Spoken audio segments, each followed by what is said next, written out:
오늘 함께 읽은 말씀을 중심으로 해서 내게 지혜를 주소서 하는 제목으로 같이 말씀을 나누려고 합니다. 여러분, 우리가 지난 몇 주간에 걸쳐서 시편의 말씀들을 가지고 말씀을 나누고 있습니다. 말씀 위에 건축한 집같이 말씀을 기반으로 해서 세워지는 인생이 되어야 된다. 또 이 말씀을 따라 살면 담을 뛰어넘는 승리하는 그리스도인이 된다. 그리고 지난주에는 다윗이 하나님 앞에 회개하며 정직한 영혼의 회복을 기도했던 것을 우리가 보기도 했습니다.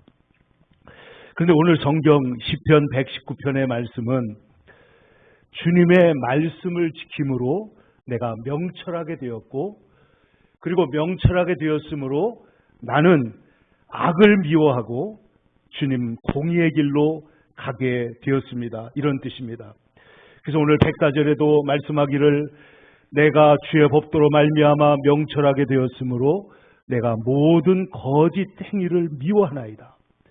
나는 주의 의로운 규례들을 지키기로 맹세하고 굳게 정하였나이다. 그러므로 108절 마지막에는 주의 공의를 내게 가르치소서, 이렇게 기도하고 있습니다. 그러니까 결국 이 지혜 중에 지혜는 하나님의 길로, 올바른 길로 가는 것이 지혜라고 하는 그런 말씀입니다. 여러분, 지혜의 사전적인 정의는 사물의 도리나 이치를 잘 분별하는 능력입니다. 그런데 보세요. 우리가 이 지혜의 마음을 얻게 해달라라고 말을 할 때, 여러분, 이 세상에서 가장 불행한 사람은 행운이나 또 혹은 행복이 없는 사람이 아니라 지혜가 없는 사람이다. 토마스 칼릴라일이라고 하는 영국의 유명한 사상가가 이런 말을 한 바가 있습니다.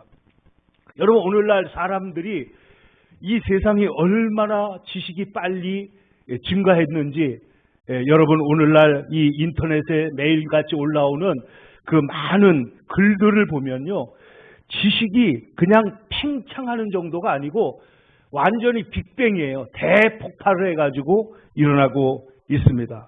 실로 다니엘의 예언대로 많은 사람들이 빨리 왕래하며 많은 지식이 더하리라 한 말씀대로 지금 이 종말의 시대에 사람들이 빨리 왕래할 뿐만 아니라 이제는 이 인터넷이라든지 와이파이를 통해 가지고 이제는 말도 빨리 전해지고, 옛날에 미국에 전화 한 통하는 게 얼마나 어려웠습니까? 그러나 지금은 무료로 화상 통화가 될 정도로 놀라운 시대로 변해온 것이 사실입니다. 그런데 전도서 7장에는 말씀합니다. 내가 깨달은 것은 오직 이것이다. 솔로몬이 말합니다. 내가 깨달은 것은 오직 이것인데 곧 하나님은 사람을 정직하게 지으셨으나 사람들은 많은 꾀를 낸 것이다. 그러니까 하나님이 우리를 지으실 때 정직한 존재, 하나님을 섬기고 하나님의 뜻 안에 있는 존재로 지었는데, 하나님이 인간에게 주신 자유의지와 이 지혜를 사용해서 많은 꾀를 냈다는 겁니다. 그러니까 꾀가 많다는 것은 지혜롭다는 것이 아닙니다. 꾀가 많은 사람은 오히려 지혜가 없는 것이죠. 이 꾀라고 하는 단어는 영어의 커닝이라고 하는 단어와 같다고 할 수 있는데, 이 단어의 뜻은 교묘함, 교활함, 부정한 수단으로 상대방을 기만하거나 권모술수 같은 것으로 꾸미는 것을 말합니다.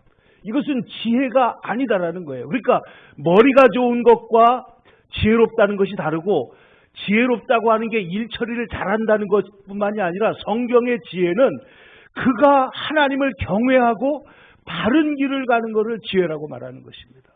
그래서 성경은 말씀하기를 여호와를 경외하는 것이 뭐라고 그랬어요? 지혜의 근본이다. 하나님은 공의로우시고 하나님은 은혜로우시기 때문에 하나님을 경외하는 사람은 그 공의로우심과 은혜로우심을 닮아가게 되어 있는 것이죠. 여러분, 십자가를 생각해 보세요. 우리가 사순절이 시작됐는데 십자가는 사랑의 극치, 은혜의 극치입니다. 왜냐하면 우리를 위해서 달려 죽으신 분이 누구예요?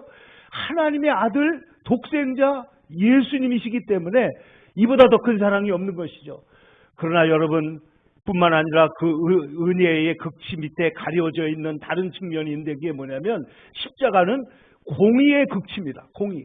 하나님은 죄를 얼마나 미워하시는지 죄의 삭은 사망이라고 그랬고 자기의 독생자 예수 그리스도를 죽음에 몰아넣으시면서까지도 공의를 회복하기를 원하시는 거예요.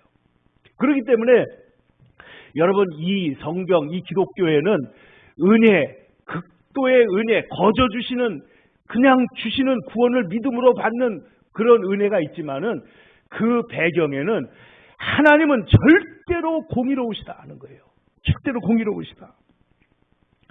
그래서 우리가 이 하나님 앞에 내게 지혜를 주소서라고 말을 할 때 실로 우리는 하나님의 은혜 안에서 하나님의 성품과 그리고 하나님의 공의에 맞는 그 지혜의 마음을 달라고 기도해야 한다는 것이죠.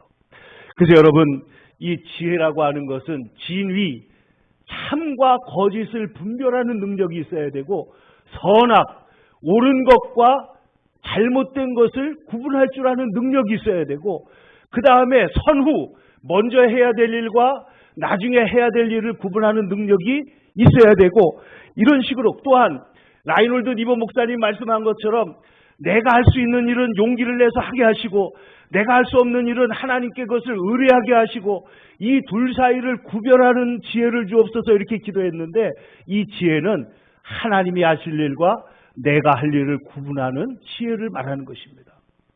그러니까 이 지혜의 핵심은 뭐냐면 분별력이에요. 분별력.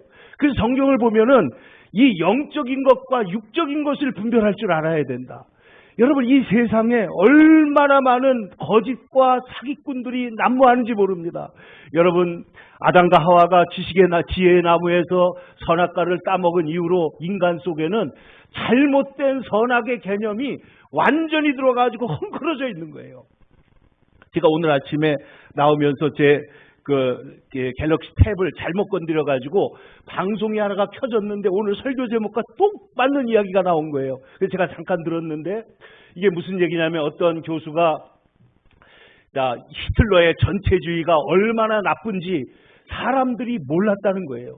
그런데 여러분 히틀러라든지 히물러라든지 괴벨스라든지 이런 히틀러 치하에 이스라엘 백성을 600만 명이나 죽이고 다른 나라를 침공하고 지금 푸틴이 그렇게 하는 것처럼 이렇게 했던 사람들은 다 자살해서 죽고 말았습니다. 그런데 그 핵심 인물 중에 자살하지 않고 잡혀와가지고 저 아라인트난가 어디서 잡혀와가지고 그 재판을 받은 사람이 있는데 이 사람이 아이히만이라는 사람이에요. 근데 이 아히만이라는 사람은 재판에 잡혀와가지고 이런 얘기를 합니다.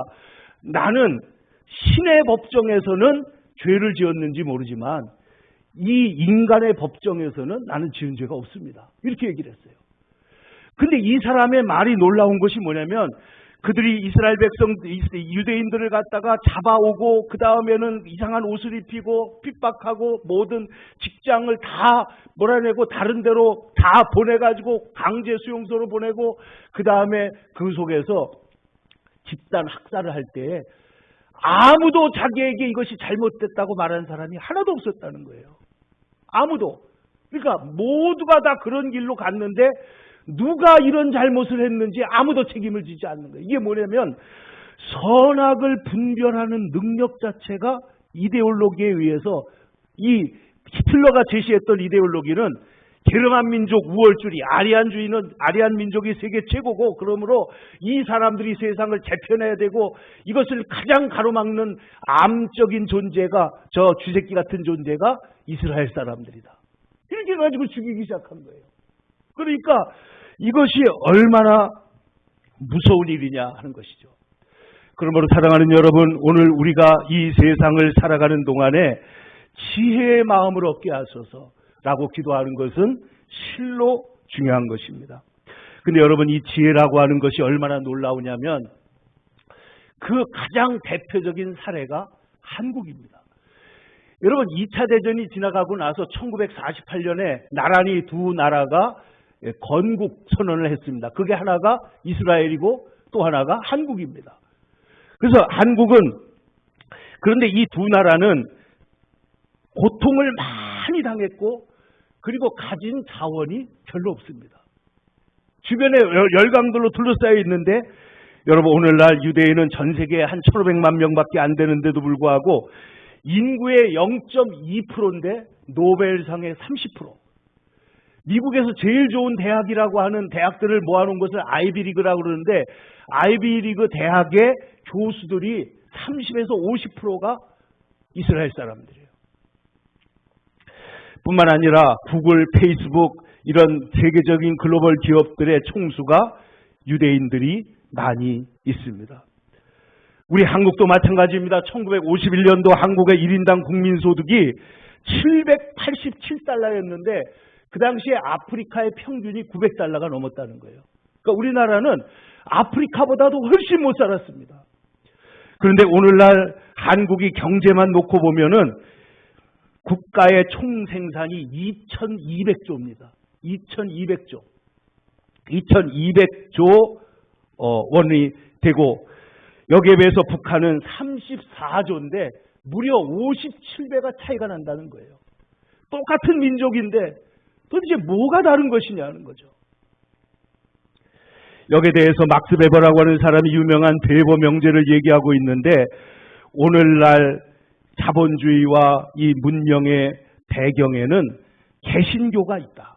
기독교가 있다. 이 기독교가 갖고 있는 직업 소명설과 하나님의 영광을 위해서 일한다고 하는 이 사실이 세상을 바꿔놨다는 거예요. 그래서 이 자본주의, 이 베버가 말하는 자본주의는 배금주의나 이익의 추구가 아니라 합리적인 경영을 통해서 세상에 기여하기를 원하는 것이 기독교적인 그런 기업이라고 말을 한 것입니다. 그러므로 사랑하는 성도 여러분, 오늘 우리나라가 이렇게 이만큼 발전하게 된 것 배경에는 이스라엘이 말씀을 어쨌든 구약 성경을 붙들고 그들이 토라 그리고 이 말씀을 가지고 계속해서 그들이 생각하는 것처럼 또 우리나라에 하나님께서 복음이 들어온 다음에 우리 한국 사람들은 성경을 배우는 일에 어떤 민족보다도 열심을 냈어요. 그리고 어떤 사람보다도 기도를 열심히 하는 것에 한국에 많은 부족함이 있음에도 불구하고 하나님께서 이것을 보시고 우리를 축복하신 줄로 믿습니다. 그러므로 사랑하는 성도 여러분, 이 모든 지혜 중에 지혜는 하나님을 경외하는 것이다. 하나님이 창조주가 되시고 하나님이 역사의 주인이 되시고 내 삶의 주인이 되시는 분이 하나님이시다. 이 사실을 아는 것으로부터 우리의 삶에 모든 지혜가 오게 돼 있다. 그것이 지혜가 시작된다 하는 것이죠. 그래서 하나님을 경외함으로 겸손을 배웁니다. 하나님을 경외함으로 악을 짓는 것을 두려워하게 됩니다. 하나님을 경외하는 것 때문에 우리의 유한함을 알고 하나님 앞에 의뢰합니다. 여러분 시편 90편의 12절에 나와 있는 말씀대로 모세는 이렇게 기도합니다. 우리에게 우리의 날 계수함을 가르치사 지혜의 마음을 얻게 하소서. 우리가 유한하다는 사실을 기억함으로 지혜롭게 해달라고 말을 한 것이죠. 여러분 지난주에 이 세상을 떠나 소천하신 이어령 선생은 그는 늘 어려서부터 메멘토 모리, 인간은 죽을 수밖에 없는 존재다 라는 사실을 기억하다가 하나님을 만나고 하나님의 품에 안겨서 그는 하나님의 백성이 되어 하늘나라로 들어갔습니다. 그러므로 하나님을 경외하는 사람은 하나님을 예배합니다. 하나님을 인정합니다. 그리고 하나님의 뜻을 따라서 하나님의 백성이 하나님의 뜻이 어디 있는가를 따라서 살기를 원하게 되는 것이죠. 여러분 아까 우리가 이 지혜의 핵심은 분별력이라고 그랬는데 물론 이 지혜라고 하는 것은 분별력도 있고 지각, 무엇을 깨닫는 능력도 있고 그 깨달은 것을 이해하고 통찰하는 능력 그리고 그것을 창의적으로 연결하는 능력 이런 여러 가지들이 다 지혜의 영역에 속한 것이지만은 이 분별력에 대해서 여러분 먼저 같이 생각을 해보겠습니다. 여러분 옛날에 여러분이 어렸을 때 들었던 동화 중에 아기 염소 7마리 얘기 여러분 들어보셨죠? 이 염소들이 있는데 엄마가 이 막내 생일을 축하해 주기 위해 가지고 이제 음식을 사러 시장으로 가면서 이렇게 얘기를 합니다. 얘들아, 늑대가 올 수 있는데 늑대가 오면 절대로 문을 열어주지 마라. 늑대는 어떻게 알 수 있나요? 늑대는 목소리가 거칠고 쉬기 때문에 너 목소리만 들으면 금방 알 수 있단다.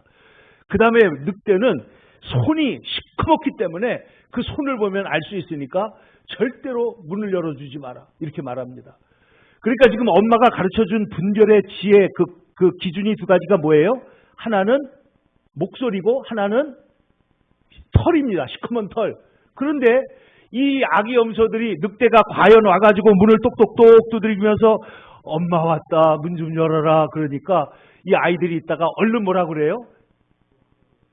우리 엄마 목소리가 아니야. 이 목소리는 우리 엄마 목소리가 아니야. 그러니까 그 동하니까 늑대가 쫓아가가지고 버터를 먹고 와가지고 목소리를 부드럽게 흉내를 내가지고 엄마 왔다. 그러니까 이번에는 손을 보여달라는 거예요. 그 손을 보여주니까 손이 시커멓잖아요. 그러니까 또 이번에 우리 엄마 아니야. 그러니까 또 쫓아가서 그 밀가루를 손바닥에 뒤집어 씌고 와가지고 손을 보여주니까 문을 열어줬다는 거예요. 이 어린 염소들의 분별력에 한계가 있는 것이죠.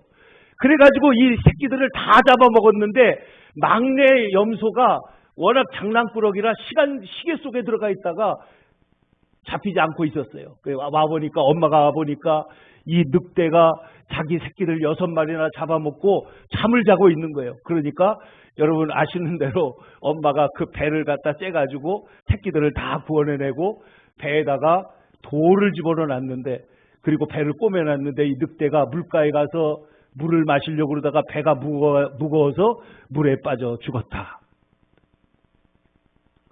근데 여러분 이 얘기가 말하는 게 뭐예요? 분별력이 한계가 있다는 거예요. 분별력. 예수님께서 요한복음 10장에 이렇게 말씀했습니다. 내 양은 내 음성을 들으며 나는 그들을 알며 그들은 나를 따르느니라. 근데 내 양들에게는 어떤 분별력이 있다고 예수님 말씀했어요. 그게 무슨 말이냐면은 타인의 음성은 알지 못하는 거로 타인을 따르지 않고 도리어 도망하느니라. 그러니까 이 양에게 예수님을 바로 따르게 되면 예수님의 음성은 딱 들으면 은혜가 되고 가슴이 뭉클하고 그리고 말씀을 듣기를 원하고 좋아하게 돼 있고 마귀의 말을 들으면 마귀가 와서 이걸 먹으면 하나님처럼 된다, 뭐 어떻게 된다, 별 얘기를 다 한다고 할지라도 그 말을 들으면 주님의 양들은 어떻게 된다고요? 오히려 도망친다는 거예요. 분별력이 있는 것이죠. 여러분, 아담과 하와가 왜 뱀의 말을 듣고 그 하나님의 말씀을 잊어버렸느냐 하면은 여러분 이 하와가요 뱀이 사실은 심리전을 하잖아요. 마귀가 와가지고 이 동산에 있는 모든 나무를 먹지 말라 하더냐 그리고 불을 던지는 거예요. 이상한 식으로 말을 하는 거예요. 마치 오늘날에 공산주의자들이 하는 것과 비슷한 겁니다. 그래가지고 말을 딱 던져놓고 나서는 그 다음에 하나님이 먹지도 말고 마시도 말고 먹지도 말고 건드리지도 말라고 그랬다고 그러니까 그 순간에 팍 들어와가지고 너희가 절대 죽지 않는다. 요거는 하나님이 먹으면 하나님처럼 되는 거기 때문에 먹지 말라고 한 거야. 이리고 난 다음에 그 나무를 다시 보았을 때 이 하와의 마음의 분별력이 어떻게 됐어요? 사라져 버렸어요. 이것을 먹으면 먹음직도 하고 보암직도 하고 지혜롭게 할 만큼 탐스럽더라는 거죠. 그 욕망이, 그 교만이 분별력을 없애버린 거죠. 그러니까 우리가 참과 거짓, 선과 악, 먼저 할 일과 나중에 할 일, 여러분 이러한 일들 우리도 지금도 투표를 하고 있습니다만은 여러분 여기서 우리가 무엇을 근거로 기준으로 분별을 하느냐 할 때에 여러분 오늘 하나님께서 우리에게 보여주시는 것은 하나님의 길은 정의로운 길이라는 걸 오늘 성경에 말하는 거거든요. 정의로운 길이다. 여러분, 그래서 우리에게 잘못된 세계관, 아까 제가 히틀러 얘기를 했습니다마는 히틀러보다 훨씬 더 세계를 어지럽힌 것이 공산주의 사고 아닙니까? 그러니까 이것이 들어와서 수천만 명을 사람을 죽였을 뿐만 아니라 지금도 사람들을 억압하고 있는데 그 세계관이 잘못될 때에 그 눈이 다른 것으로 씌워질 때에 거대한 악에 휩쓸려 가면서도 아까 아히만 얘기를 했습니다만 자기가 잘못된 거를 제대로 인지하지도 못하는 거예요. 인지하지도 못해요.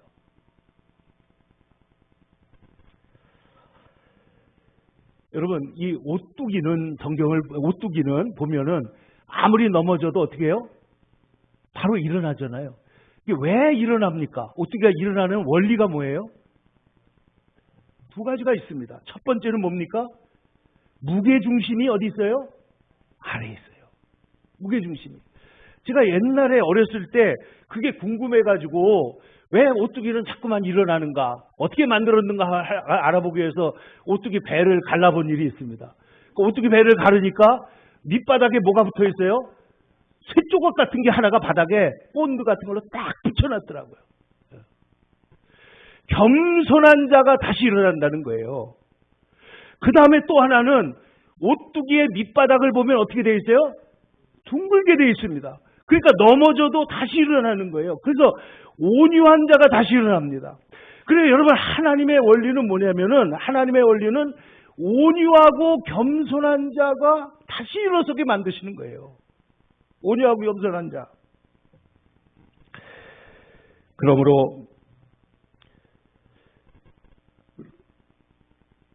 오늘날 우리에게 선악을 아는 지혜, 그리고 무엇보다도 자기를 아는 지혜, 내가 누구인가를 아는 것이 얼마나 중요한지 모릅니다. 그래서 우리 사람을 성경에 보면은 우리는 진흙입니다, 이렇게 말한 적도 있고, 나는 하나님의 손안에 있는 진흙이다. 예레미야 선지자 같은 경우에는 그렇게 말씀을 했습니다. 겉사람은 후패하나 속사람은 날로 새롭다. 인생은 질그릇이지만은 그 안에 보화를 가진 존재다.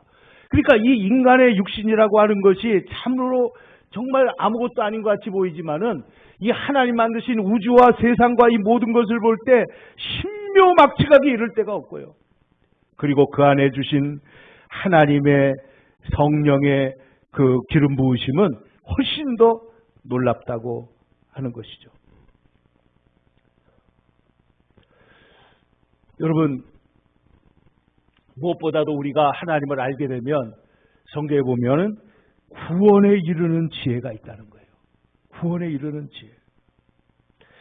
예수 그리스도 안에는, 골로새서 2장 3절입니다. 그 안에는 모든 지혜와 지식의 보화가 감추어져 있느니라.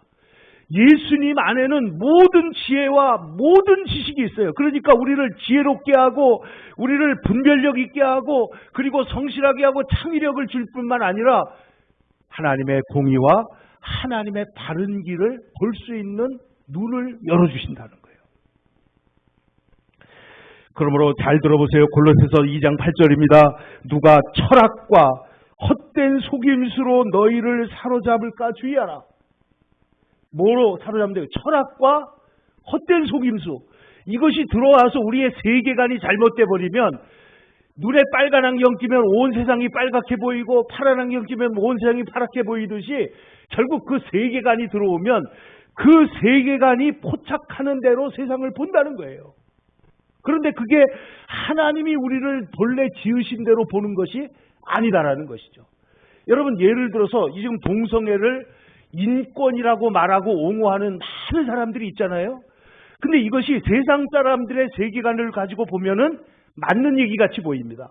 그래서 성적 소수자, 이런 이름을 기가 막히게 지었잖아요. 성소수자. 그러니까 소수자는 보호받아야 된다, 이런 논리가 성립이 되잖아요. 그런데 성경의 눈으로 보면, 하나님의 눈으로 보면, 하나님이 본래 사람을 지을 때 하나님의 형상대로 누구와 누구로 지었다고요? 남자와 여자로 지었단 말이죠. 그러니까 하나님께서 지으신 창조의 질서와 원리가 있는데 이것을 넘어서서 다른 주장을 꺼리낌 없이 하게 된 거죠. 근데 왜 꺼리낌 없이 하게 되느냐? 그들이 갖고 있는 세계관이 성경적 세계관에서 비껴나갔기 때문이에요. 성경적 세계관이 자유를 말합니다. 성경적 세계관이 인권을 말합니다. 그런데 자유와 인권의 이름으로 성경을 배반하는 일이 생기는 거예요. 그러니까 이게 세계관이 얼마나 중요한가 하는 것을 알 수가 있는 것이죠. 여러분, 그래서 그리스도 안에는 모든 지혜가, 감추어져 있던 모든 지혜가 그리스도 안에서 다 나타난다. 예수 안에 사랑의 실체가 있습니다. 예수님이 말씀하시길 내가 길이요 진리요 생명이다. I am the way, I am the truth, I am the life라고 말합니다. 하나님이 바로 그 생명이다. 예수님이 바로 그 생명이고 바로 그 사실이라고 우리에게 말씀하고 있는 것이죠. 여러분, 흥미로운 일이 있습니다. 이 하워드 가드너라고 하는 하버드 대학의 교수가 1983년에 다중지능 이론, 멀티플 인텔리전스라고 하는 다중지능 이론이라는 것을 발표를 했는데, 여기에 보면 인간이 보통 여러분 학교에서 공부 잘하는 거는 언어지능이나 수학지능이 발달되어 있으면 공부 잘하잖아요. 그죠? 한국에서. 그래서 영어, 국어 잘하고 수학 잘하면 그 1등 하는 거 아닙니까? 근데 이분은 말하기를 언어지능이 있고, 이어령 선생처럼 언어지능이 아주 탁월한 사람이 있잖아요. 그 다음에 음악지능이 있다는 거예요. 바하나 모차르트처럼. 그 다음에 논리수학지능이 있고, 그래서 이러한 지능은 파스칼이나 오늘날 실리콘밸리에 있는 천재들이 다 이런 지혜를 갖고 있는 것이죠. 그 다음에 공간지능, 그래서 입체적인 설계를 하고 상징체계를 만들 줄 아는 그런 사람이 있고, 그 다음에 신체 운동지능도 있고, 춤을 잘 춘다든지 운동을 잘한다든지, 오늘 우리나라의 BTS나 블랙핑크 같은 아이들을 보면은 얼마나 기가 막히게 춤을 춰요. 이 지능이 그쪽으로 발달한 것이고, 그 다음에 관계적으로 인간 친화 지능이 있고, 그 다음에 자기 반성, 성찰 지능이 있다고 말했어요. 그리고 자연이나 이 강아지 같은 걸 좋아하는 자연 친화 지능이라는 것까지 얘기를 했는데, 이 사람이 몇 년이 지난 다음에 내가 가장 중요한 거를 빼먹었어요. 그리고 말한 것이 영적 지능이에요. 영적 지능. 그러니까 이 영적 지능은 뭐냐면, 나는 왜 사는지, 삶의 존재 의미는 뭔지, 이 삶의 근본적인 목적이 뭔지를 깨달아가는 지능이 영적 지능인데, 이 사람이 말하기를 영적 지능이 뛰어난 사람은 앞에 8가지 지능이 개발된다는 걸 얘기를 한 겁니다. 저는 이것이 정말 실천적으로 알 수 있는 것이, 우리나라의 교육을 많이 못 받았지만은 훌륭한 권사님, 장로님들 이런 분들을 보면 얼마나 품위가 있고 얼마나 지혜가 있고 얼마나 분별력이 있는 걸 생각해 보면 영적 지능이 정말 중요한 거예요. 하나님을 경외하는 것이 지혜의 근본이라는 것이 입증되는 것입니다. 그래서 여러분, 하나님께서는 지혜로 땅을 높이셨으며 명철로 하늘을 견고히 세우셨고 모든 것을 지으시되 때를 따라 아름답게 하셨다. 여러분, 그래서 이 하나님의 자녀는 하나님을 경외하고 하나님을 알고 그 하나님의 거룩하심과 그 완전하심 앞에서 자기 자신을 보기 때문에 겸손할 수밖에 없고요. 정직할 수밖에 없고요. 그래서 하나님을 가까이 하는 사람이 그 지혜와 영성이 성장한다는 것이죠. 여러분, 요셉을 보세요. 그가 하나님을 따랐을 때 성경을 보면은 그 바로가 말하기를 너와 같이 명철하고 지혜 있는 자가 없도다 그랬습니다. 또 다니엘을 보세요. 다니엘은 지혜와 총명이 온 나라 박수보다 10배나 더 나은 줄 알았는데 왜 이렇게 됐느냐? 다니엘이 하나님 앞에 결심을 하고 그가 하나님을 섬기기로 경외하기로 했을 때 하나님께서 성경에 보면 이렇게 썼어요. 잘 보세요. 다니엘서 1장 17절에 하나님이 이 네 소년에게 학문을 주시고, 이렇게 말해요. 학문을 주시고, 그 다음에 모든 서적을 깨닫게 하시는 지혜를 주셨다. 여러분, 오늘날 세상의 지적 능력을 함양하고 키우는 가장 대표적이고 가장 첫 번째 공부하는 방법이 뭐예요? 그게 책을 읽는 문해력이에요. 독서하는 능력이에요. 그리고 그 독서한 능력을 가지고 토론할 줄 아는 능력이에요. 그런데 이 능력을 누구에게 주셨다고요?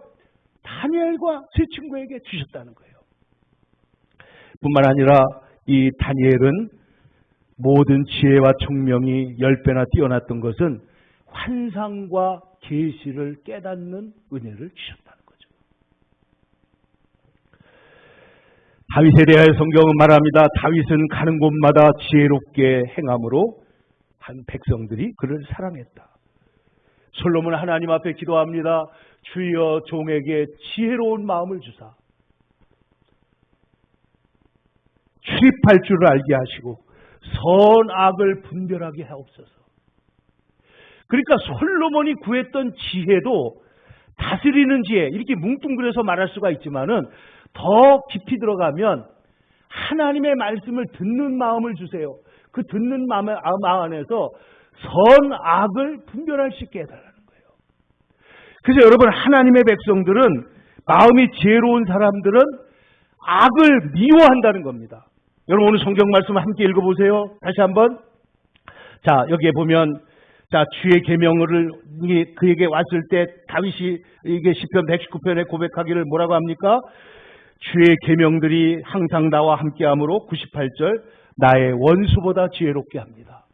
원수보다 지혜롭게. 99절 내가 주의 증거들을 늘 읊조림으로 말씀을 묵상했기 때문에 나의 명철함이 나의 모든 스승보다 낫습니다. 원수보다도 뛰어나고 모든 스승보다도 뛰어나게 된 것은 하나님의 말씀을 가까이 했기 때문이에요. 그 다음에 세 번째 100절 주의 법도를 지킴으로 나의 명철함이 노인보다 낫습니다. 그런데 이것이 단지 상하로 낫다는 것이 아니고 가치적으로 도덕적으로 선악을 안다는 거예요. 그 다음 그 절을 보세요. 101절입니다. 내가 주의 말씀을 지키려고 발을 금하여 모든 어디로 가지 않았다고요? 악한 길로 가지 아니하였나이다. 주께서 나를 가르치셨으므로 내가 주의 규례를 떠나지 아니하였나이다. 주의 말씀의 맛이 내게 어찌 그리 단지요. 내 입에 꿀보다 더 다니이다. 제 104절 다 같이 큰 소리 한번 읽겠습니다. 주의 법도들로 말미암아 내가 어떻게 되었으므로 명철하게 되었으므로 어떻게 행동한다고요? 모든 거짓 행위를 미워하나이다.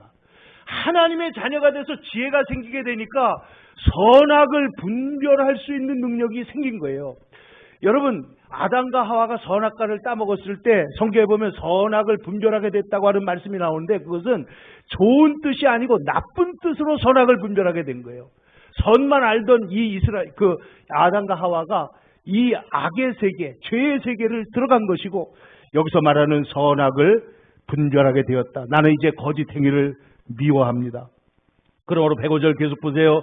주의 말씀은 내 발의 등이요 내 길의 빛이니이다. 106절입니다. 시작. 주의 의로운 규례들을 지키기로 맹세하고 굳게 정하였나이다. 의로운 규례를 내가 지키기로 맹세했습니다.